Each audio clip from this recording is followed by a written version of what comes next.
You're listening to Your Purpose and Business podcast, where we connect you to possibilities. I'm your host, Racquel Walters, a two-time best-selling author, millennial speaker, corporate trainer, advocate, and clinical social worker at heart. Your Purpose and Business podcast will connect you with everyday successful people who will share their impactful stories, insights, challenges, failures, and triumphs on how they're navigating the working world, whether by climbing the 9-to-5 corporate ladder or starting, growing, and scaling their business. So grab your pen and notebook because you'll want to implement the nuggets and tools, strategies shared in every episode. Class is in session. Hello, everyone, and welcome to another episode of Your Purpose and Business podcast. My name is Racquel Walters, and I'm here with the beautiful and lovely Paradise Rodriguez. And so, guys, Paradise Rodriguez is an ovarian cancer warrior, domestic violence survivor, and human rights activist who has founded over 5 companies and 2 foundations since the age of 17. Paradise started building her company from the abandoned home she lived in as a child, and her brand now is thriving and social impacting and is world-renowned. So understanding how challenging life could be, but knowing she needed to succeed to ensure a better life for herself and those closest to her, Paradise coined the quote, "You can sit in the corner and cry, or you can go out and dance in the rain. Either way, the storm is coming." She then put her words into action by traveling around the world to meet its leaders, discussing ways to eradicate human trafficking, and finding better resources for veterans, special needs persons, and those escaping traumatic environments. In 2014, Paradise launched the I Can Be Both campaign to encourage women to be their authentic selves. Guys, it's a pleasure and an honor to have Paradise Rodriguez on here, and welcome to the Your Purpose and Business podcast. Thank you so much. It is an honor. Thank you for your time today. Oh, thank you for your time today as well, Paradise. And your bio has so many different moving pieces to it. It's so beautiful because it does capture the many different ways that you are living your life and how you're impacting, different areas of life, from battling with ovarian cancer to, definitely advocating for domestic, violence victims, right? As you said, you're a survivor, you said. And I know that you have 5 companies. So there's a lot there. And I want to dive in because I'm inspired and I want to learn. And I know the audience want to as well. But before we dive in, just tell us something about yourself, Paradise, that's not included in this lovely bio.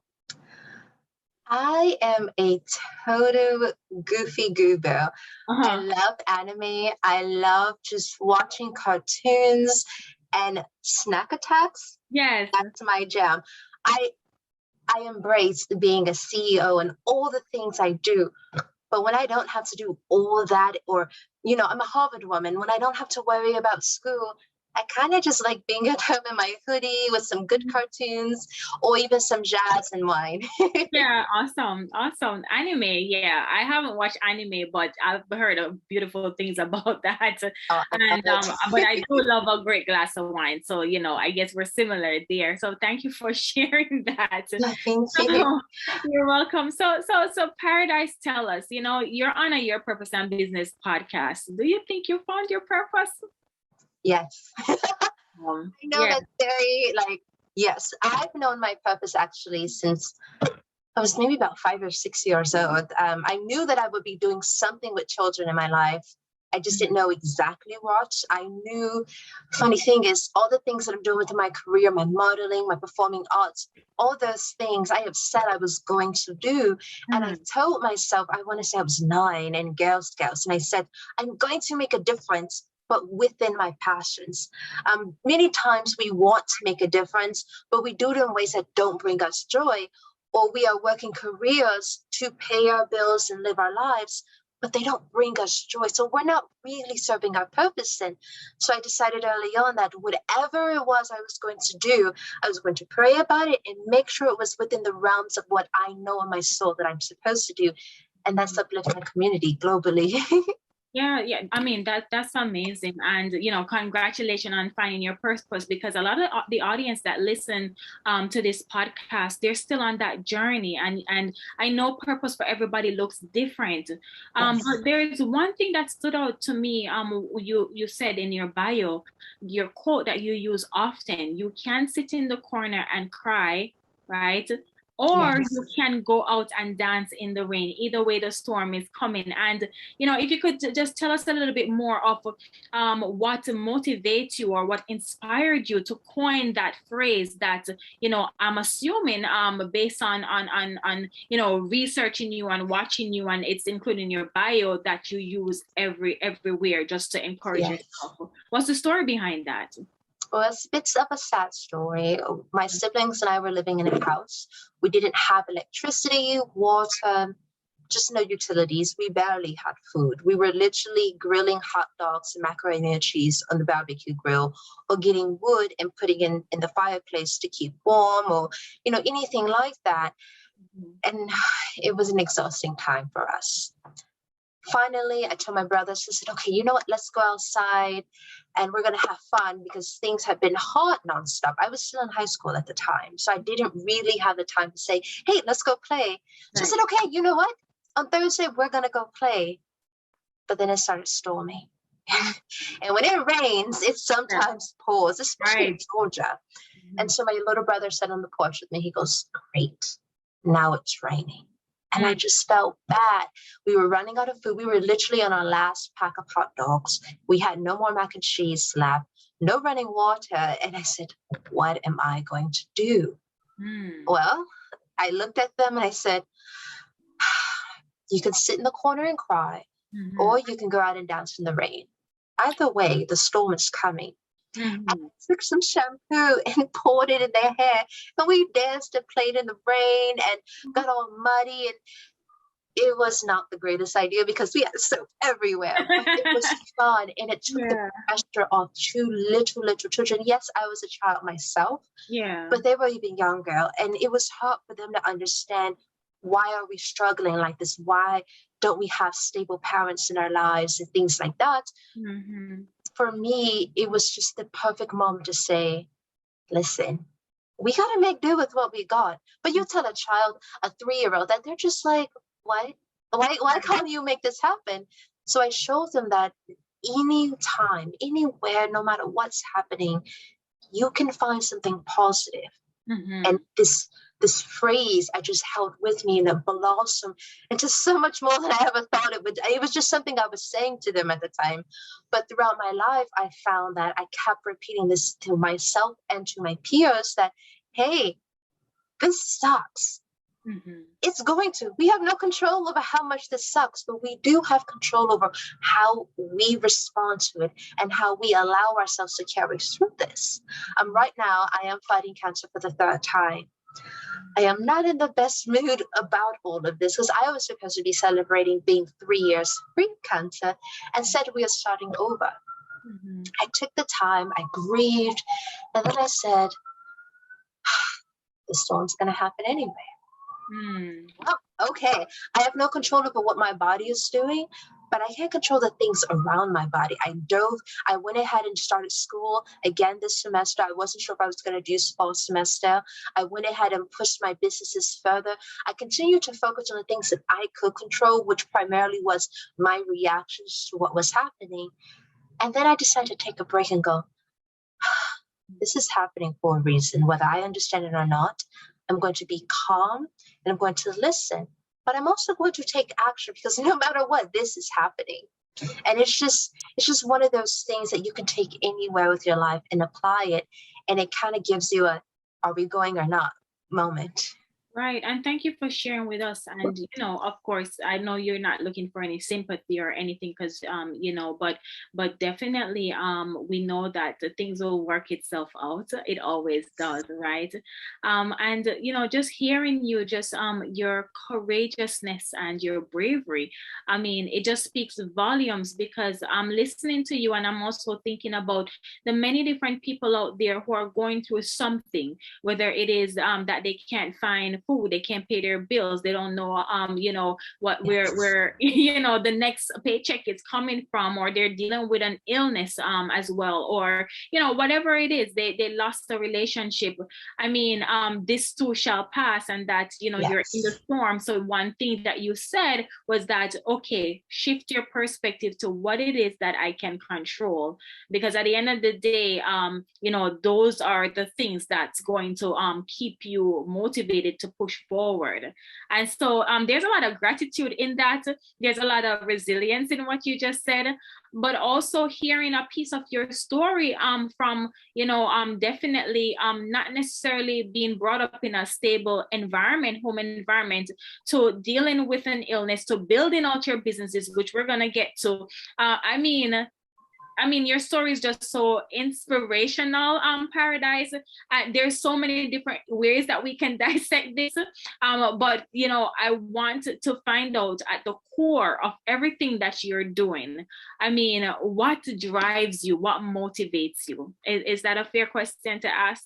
Oh, absolutely. Yeah. For me, I refuse to be starving again. I refuse not to have a roof over my head again. And I refuse that the people that I can, help, I refuse to allow someone else to feel the way I felt. Transparency, because of all the things I went through as a child, I grew up severely depressed and I had suicidal tendencies growing up. There was very few action behind it, but in my heart, I knew I don't want to be here. I don't want to do this. The only thing that kept me on this planet were my siblings. The fact that I knew that this isn't about me. I have to be here for them. So put my emotions aside and find a healthier way to cope. Because if I go, who's going to be there for them? And it's kind of stayed with me. I'm very much a caregiver and caretaker. I have had to learn that it's okay to put Paradise first and to not always have to be the caretaker, or to let someone come take care of me sometimes. Because when you're a caretaker, it's harder to be vulnerable. But what really drives me is my persistence and my refusal to give up and allow the people in my community to fail. I know what it's like not to have financial literacy. I know what it's like not to have anyone who loves or cares. And if I can just make an impact on one person, I've done my purpose. So I can't sit here and I'm dealing with cancer. I can't play woe is me. Like, yes, these are very serious circumstances for me, but it's a bigger picture. I'm here for a reason. And when I look out and I know that there's other young girls who grew up not knowing what ovarian cancer was, that didn't have a female role model in their lives, how dare I play pity party when my God has put me here and allowed me to remain for a reason. So my faith is what really drives me, my faith and my persistence to make a great difference. I love it. And guys, there's so many gems here. I know that, her story will definitely assist you with whatever it is that's going on in your life. I want to touch on something on Paradise. I mean, you started 2 companies and 2 foundations. Well, 5 companies, and 2 foundations. But you started the foundation since you were 17 years old. Am I correct? Your first foundation at 17? I mean, what is a 17-year-old, thinking, or for you at that time? Why was it necessary for you to start your foundation? Give us the story behind starting your foundation. Tell us what your foundation is about, and then kind of just walk us through, the different steps that you've taken throughout the years to form your 5 businesses, because I feel like you're a superwoman, but also it just shows that despite your upbringings, despite whatever challenges that you're faced with, that life is filled with possibilities. And so it is a story, I'm sure that you're going to tell us now. It is a story of faith. It's a story of a vision and possibilities, and a story, one of service as well to humanity, so take it away. Well, I had a sister. Her name was Katia. She was born with 2/3 of her brain on the outside of her skull surrounded by fluid. She had a trach and a G-tube. My sister she was severely disabled, and life wasn't easy for her. She couldn't talk. She couldn't get up and move. She was 100% dependent on the people around her. Mm-hmm. And I remember growing up, I begged God. I said, I want a sister. I want a sister so bad. Mm-hmm. And then he gave me a sister that would need not just some of my love, but all of my love. Mm-hmm. But I needed her love too. And I hadn't realized it so young as a child. It was later on that I realized how much I needed her. When you're not around people with special needs, you tend to be shocked. You tend to be, as a child, you tend to be afraid, quite frankly. Mm-hmm. And I had met other people with special needs and Downs, and I was afraid. I didn't understand. And when my sister came into my life, that put me in an environment where that was all I saw all the time. And I decided, okay, well, I'm 9 years old. I can't be afraid. Like, I'm the big sister. I got to be, strong. And so I started asking questions. I'm a very curious person, even as a child. So I wanted to know what was different about them. Why did they look like me? Or why were some of the children much, much shorter? Or just any of the differences that was going on. And I realized, even in my little small world, this was a big community that didn't have the support. Trying to go to things like the malls, the movies, or anything like that, getting my sister's wheelchair in and out and around was extremely difficult. Having handicap accessibility was just like, oh, well, we're lucky there was around. Mm-hmm. So as I was growing up and facing these difficulties with my sister, I said, something's got to be done. I'm not to complain. And I'll be grumpy and say, I don't like this, but very much, I don't like this. So how am I going to change this? Right. And then my sister passed away. I was 17 years old. I woke up. It was a Sunday. We were getting ready for church, and I didn't realize at first she was gone. I was just like, let's get food. Let's take medicine. We're going to go to church. Woo-hoo. And then she wasn't responsive to me. Then her medicine kept coming out of the G-tube. And I was like, are you holding your breath? What are you doing? And I'm like tickling her, trying to, I was like, geez, why are you so cold? So I turned the heat on 80, and I'm just like, maybe it is cold in here. It literally took me at least 10 minutes to realize that my sister wasn't alive. Wow. And I looked at her eyes, and I'm like, Katya, but maybe I need to wash her face. And it was like a wave washed over me. And I called, and I was like, hey, something's wrong. And then they told me, they said, did you use the ambu bag? And I was like, yes, it's not working. Like, she's not breathing. I hooked up the pulse ox, and she was gone. Oh, wow. And I wasn't okay. I kind of went into a state of shock. And then I shut down, where most people would spiral out of control, drugs and all these things. I did the opposite, which was just as unhealthy. I shut down. I was very resentful to everything around me. And so then I had to go back to school a week later. My sister hadn't been gone a week, and I had to go back to school in Georgia. Mm-hmm. Well, I failed my classes, all of them. Even classes that I knew I had an A in because I didn't take my finals. And the school wasn't really concerned with, oh, wait, what's wrong? They were just like, you didn't take your finals. Now you're having behavioral problems. Mm-hmm. So I got expelled from high school. And I was like, whatever. I just shut down. And then I was sitting at home, and I was like, okay, what are you going to do now? You still have 3 other siblings to take care of. You now don't have an education, so you're illiterate at this point. What are you going to do? And I just said, I got to get a job. So I started my daycare, taking, a bunch of kids from around the neighborhood and taking care of them. And then some of those kids have special needs, and the mothers trust me because they knew I had taken care of my sister. Yeah. And I realized, well, these children, and this is when I was first introduced into autism, one of my kids was very difficult to behave. They would run away and they would fight. And I was able to calm them and understand. And I said, well, I didn't experience this with my sister because my sister was nonverbal. So this is a whole different spectrum for me.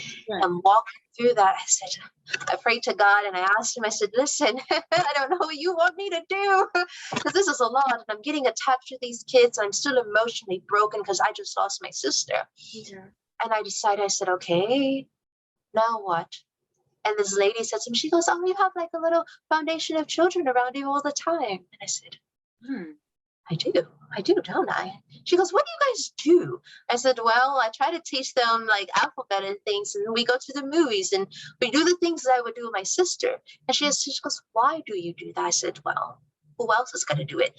But if they have parents around, their parents are busy trying to survive with all the stuff that an adult has to deal with. I'm at home all day and I'm studying to get my GED now. What else am I going to do? Give to my community. And I didn't realize at the time what was happening, but I started just kind of collecting people, like a little community of, hey, I care. Even if you just need someone to listen. And other adults started noticing, and it just grew into this beautiful project that grew into a family and continuously ever expanding of, okay, what is the purpose of this foundation? Well, I want to eradicate human trafficking. I learned about that way too young. I want to eradicate domestic violence. I was abused as a child. I want to eradicate being hunger. I'm tired of starving. If I'm starving, that means other children are starving. And then it hit me. I said, I want to find resources for people like my sister and the kids that I'm taking care of. And an adult said to me, they said, sound like you have a big mission on your hands. I was like, I do. It's going to be a company.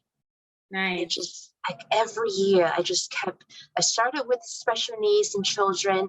I decided I wanted to stop divorce. And I said, okay, well, I can't stop divorce. Okay, well, what's the core to divorce? Oh, people's problems internally. We're pain, we're hurting, we haven't healed. Okay, how can I help that? Because some of the kids I'm taking care of, their problem is their parents are fighting and becoming domestically violent because they're dealing with so much. So I can just listen and help. And it just, it grew and it grew. The sole purpose of my foundation is to make a global collective impact, to bring us from here, to stop surviving and start thriving beyond what's expected. And as you'll know, in our community, mental health is not always taken seriously. Financial literacy is not always understood and taught to the next generation. I want to change that. The reason I grew up poor, even as a young adult, was because I didn't know how to balance a checkbook. I was literally, as a child, counting my money. Okay, boom, that's done. But I didn't know that I needed to write it all down and, keep it in order. So I decided, well, my community won't be the community continuing that. I'm cutting that generational curse right now. What's next? Okay, mental health, especially in young Black men. What's hurting? Talk to me. I don't want to fix you. I want to hear you. Not just hear you, but I want to listen to the core of what's going on. And that's really where we started, and we are still today, continues on a global just plane, is how can I listen to be able to address the core issues? Right. That's an amazing story, because it shows that, obviously you said at the top of this podcast interview that you found your purpose, and since then, you've had this vision of helping other people, that were dealing with the same, illness that your sister was dealing with, and it has blossomed into this worldwide mission to help more people. And that's just amazing for me. It just speaks to your heart, because even while you said you were studying for your GED, you're like, their parents is not going to do it, nobody else is going to be available, I want to step up and be available. I mean, that's just special. And the reason why I said that is because a lot of 17, 18-year-olds, they're not thinking about how can I impact the world, you know what I mean? They're more thinking about, okay, they're themselves and probably want to hang out and party and all of that. But you already had a mission on your heart. And to this day, it just speaks volumes to how it is that you're able to do your work daily in the world. And so for that foundation, what is the name of that foundation? Because I know you have two. The Catch a Falling Star Foundation. Awesome. That's the Catch a Falling Star Foundation. And so what's your second foundation, Paradise? And then we'll go into your businesses.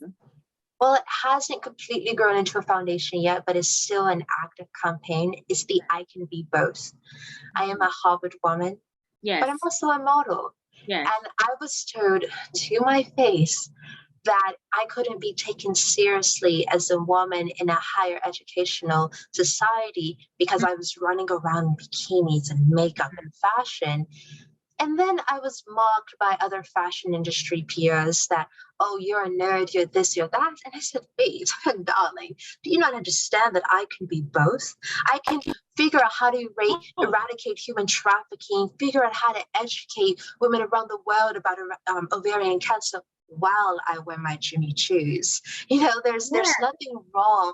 And I realized early on that our beauty is a tool. I believe firmly in utilizing all the tools at your disposal. Mm-hmm. So if you have a gift for gab or you're exceptionally attractive, people tend to stop and listen. They may not take you seriously right away, especially when your name is Paradise, but they will stop and they will appear to pay attention. Then my intellect feeds into the conversation. Now that I have your attention, let me show you where we're going from here. And I've used that tool and what I call my inner power forward. It's just like a packaging. It's like an advertisement. When you look at a store and you look at, say, a burger and it looks really good, and you're just like, oh, geez, all right. But then you taste it and you're just like, oh my gosh. And now that person who's eating that burger has now become inspired to be a chef and beyond just by their attention being captured. That's what I find is our power, and that we can be intellectually stimulated and embrace our beauty too. I believe that we have to be more than just another pretty face, but there's nothing wrong with feeling good and confidence and unapologetic in our goddessness. Mm-hmm. Yeah, I love that. I'm here for it. I'm really here for it. That is so true, and it's empowering because you can have it both, and you can have it all. And I really don't subscribe to society thinking that you should choose. I believe in living out all your multi passions. Life is not about existing and being boring. It's about being creative and expansive, and doing every single thing that you're interested in, you know what I mean, and helping people in the process while having fun. So I am here for that. I love that, and I love that you represent that as well. And so Paradise, tell us about your businesses, because I know that you have is it a media marketing business aspect, but I'll just let you speak on your businesses. So I own several companies.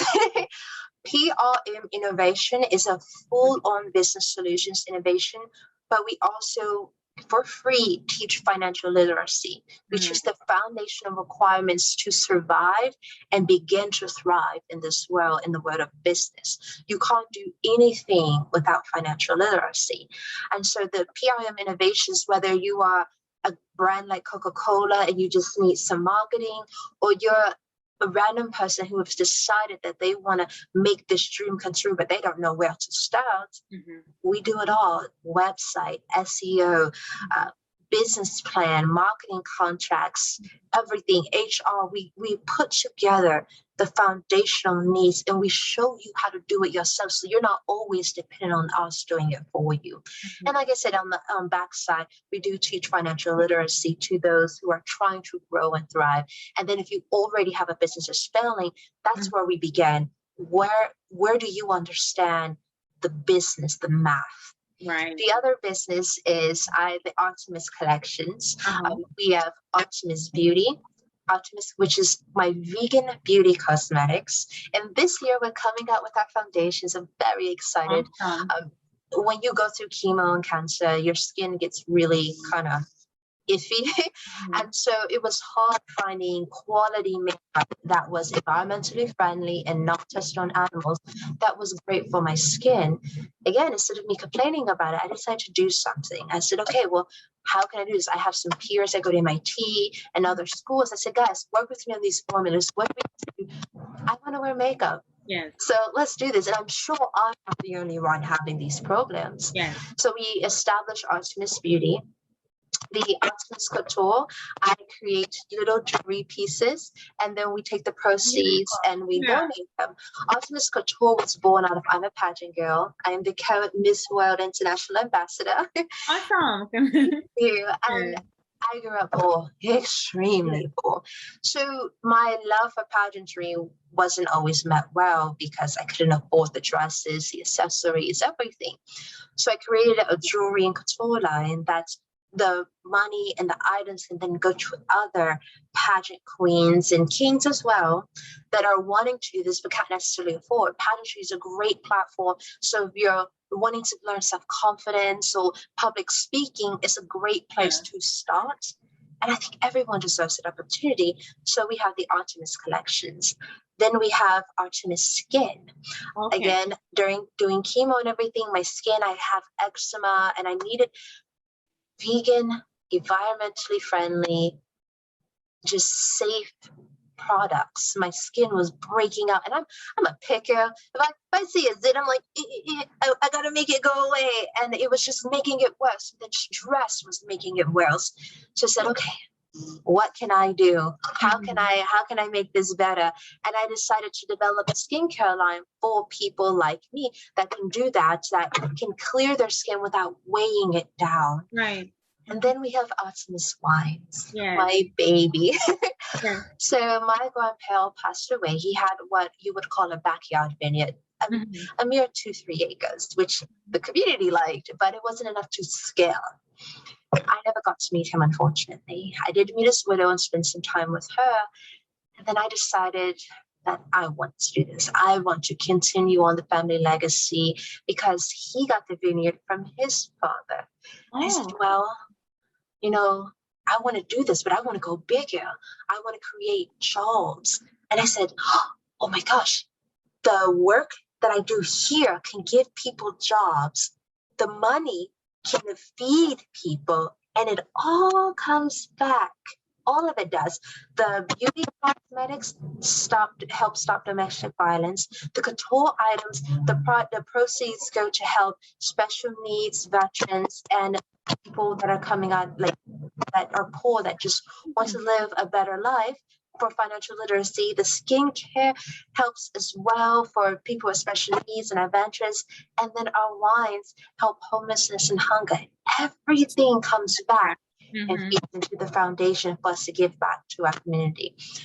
I know it's not good business, but I will admit that most of our profit goes back into the community. 33% of everything we have left after paying the staff and paying the government goes back into feeding our community and doing what our humanitarian efforts.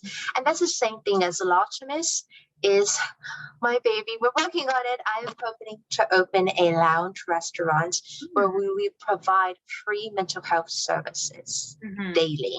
Yes. And I'm French, I'm French and Spaniard.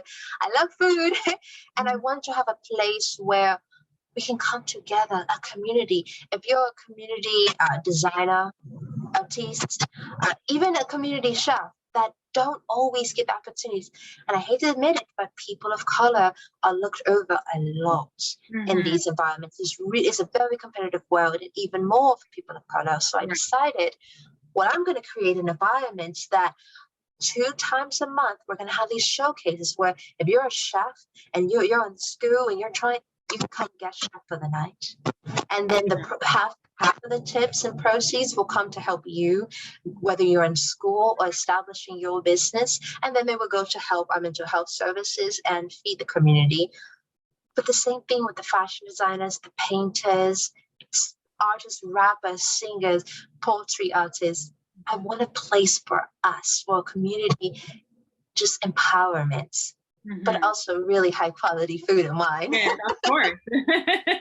We have Goals Social. Goals Social is something I've been working on for a while. It is a members only social club.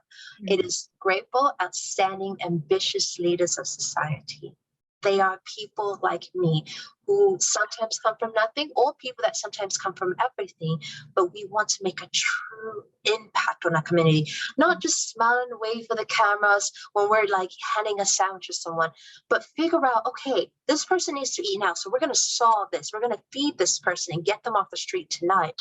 But then we're going to come back and we're going to come to the core. Why are you homeless? What skills do you have, and what skills can we build with you so you can be better? What service do you need? Mental health? Do you need actual physical health services? So that way we can put you in a position to where you're not just surviving, you're also thriving.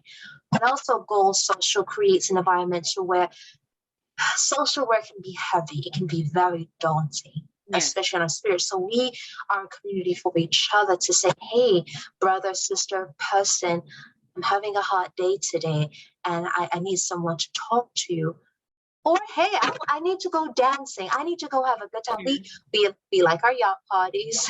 Sometimes we get yachts donated to us. So then we'll do a fundraiser on the yacht, collect the money and whatever cause we're working on, and we'll donate it to that.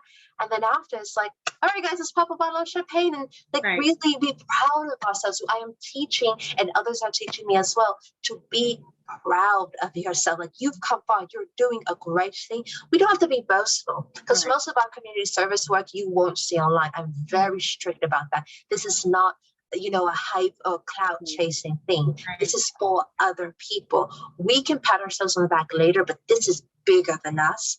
But then after, it's okay to feel proud. And that's what Goal Social is all about. Wow, amazing. And it just shows how phenomenal you are. And I love how you beautifully, spoke about the different businesses and your foundations, and it's woven together, it all ties into the greater vision and mission of serving humanity.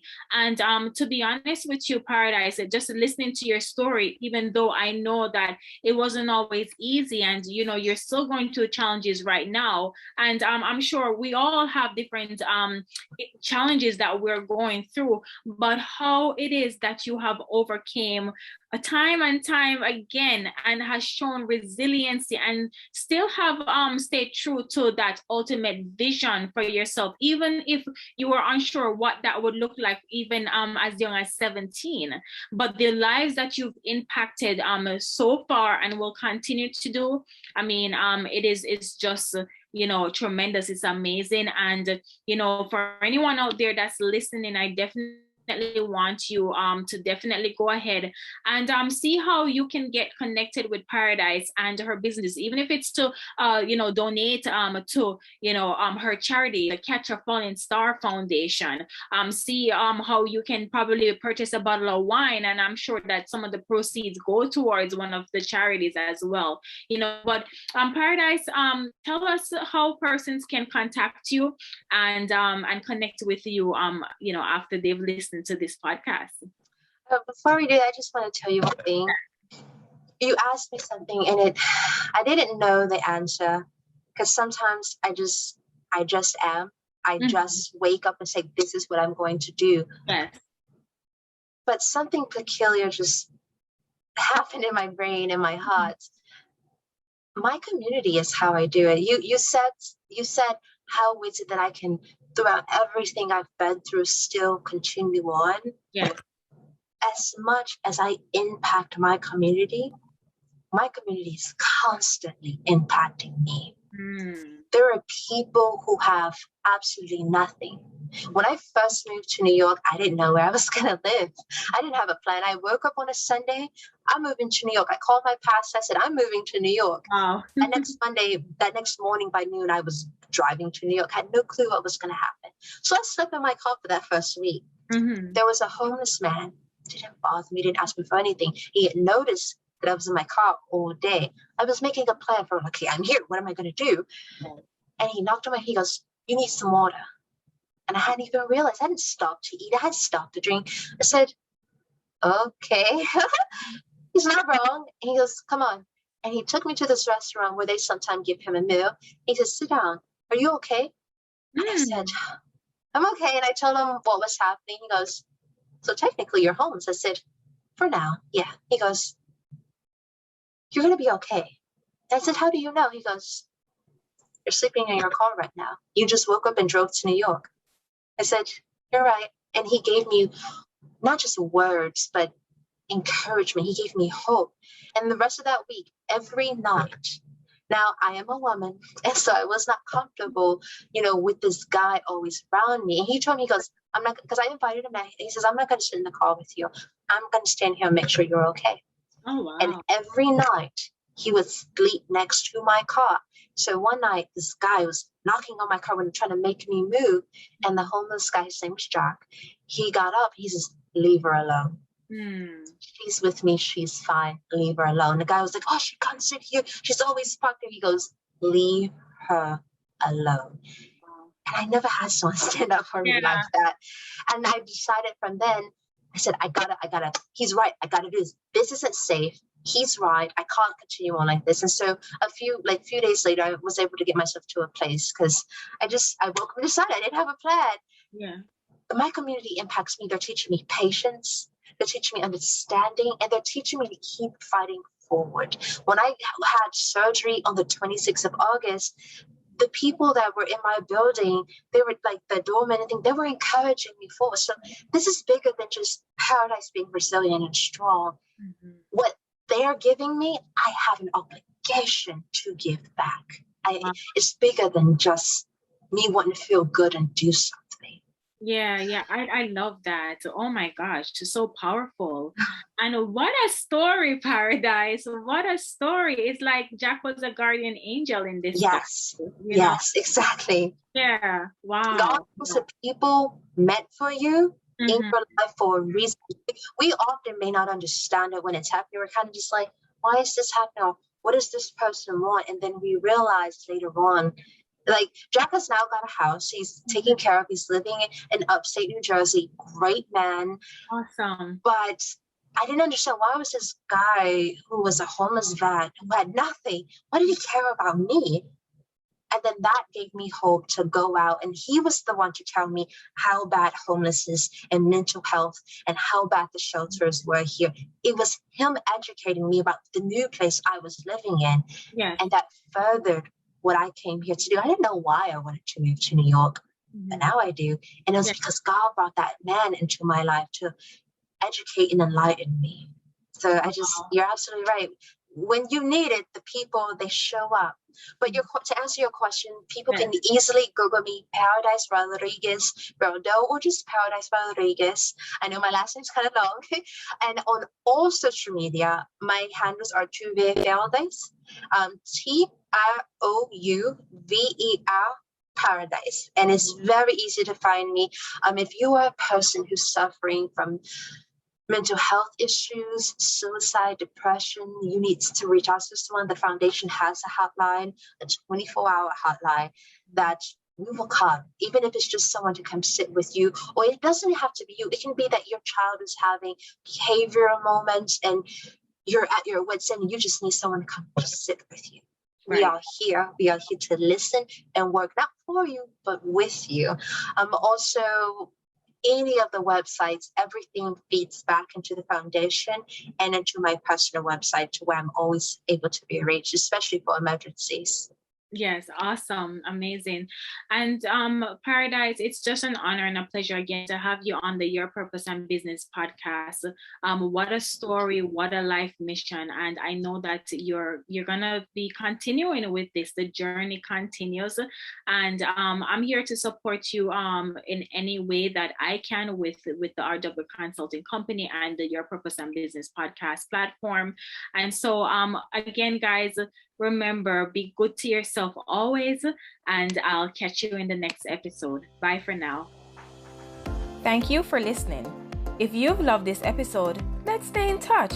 Head over to RacquelWalters.com and subscribe to my email list so that I can send you updates on new episodes, exclusive motivational nuggets, and insider knowledge that's only shared when you join our community.